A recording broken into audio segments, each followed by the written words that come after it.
आज चाहिँ मेरो साथ हस्पिटलमा के भयो भनेर सुनाउँछु। हाई गाइज, अनि आज चाहिँ मेरो डे अफ थियो अनि म चाहिँ आज साधारण चेकअपको लागि चाहिँ हस्पिटल गएको थिएँ। पहिला चाहिँ मलाई यहाँ खाइसकेको मान्छेले नै एउटा हस्पिटल लिएर जानुभएको थियो। त्यो चाहिँ अलि अगाडि अनि अलि धेरै टाढा पनि थियो कि, अनि त्यही भएर म चाहिँ अब त्यति टाढा जानुभन्दा आज चाहिँ म अब यतै नजिककोमा चाहिँ गएर चेकअप गर्छु भनेर म चाहिँ यसरी निस्केको थिएँ।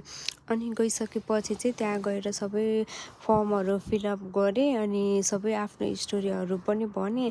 त्यसपछि चाहिँ अब उहाँहरूले चाहिँ एकछिन कुर्नु भन्नुभयो अनि त्यसपछि चाहिँ आएर के भन्नुभयो भन्दाखेरि अब के को लागि आउनुभएको भनेर सोध्नुभयो। मैले भनेँ। त्यसपछि चाहिँ मेरो अब ब्लड प्रेसरहरू अनि त्यस्तै गरी वेटहरू चाहिँ नाप्नुभयो। नापिसकेपछि चाहिँ अब मलाई एकछिन चाहिँ वेट गर्नको लागि भन्नुभयो।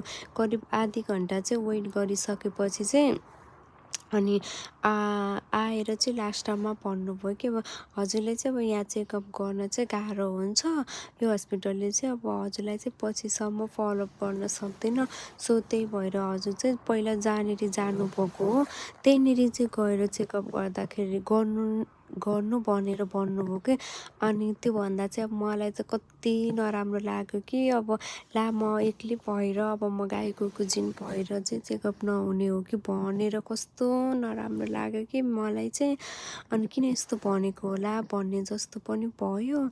अनि त्यही भएर चाहिँ मैले हजुरहरूलाई चाहिँ सजेस्ट गर्छु कि यदि हजुरहरू पनि अब पहिला जहाँनिर चेकअप गर्नुभएको छ त्यहीँनिर गर्दाखेरि चाहिँ राम्रो हुन्छ।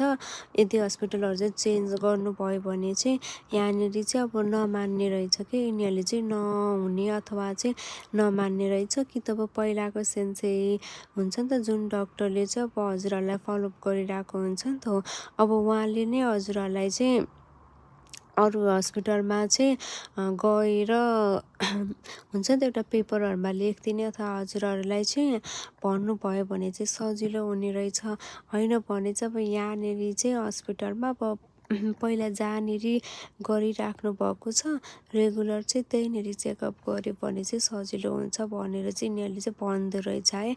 सो मैले चाहिँ अब यो समस्या भोगेँ। सो मैले त्यही भएर हजुरहरूलाई सेयर गरिरहेको छु। सो हजुरहरू पनि जहाँनिर चेकअप गर्नुभएको छ त्यहीँनिर नै कन्टिन्यू राख्दा चाहिँ राम्रो हुन्छ है त साथीहरू।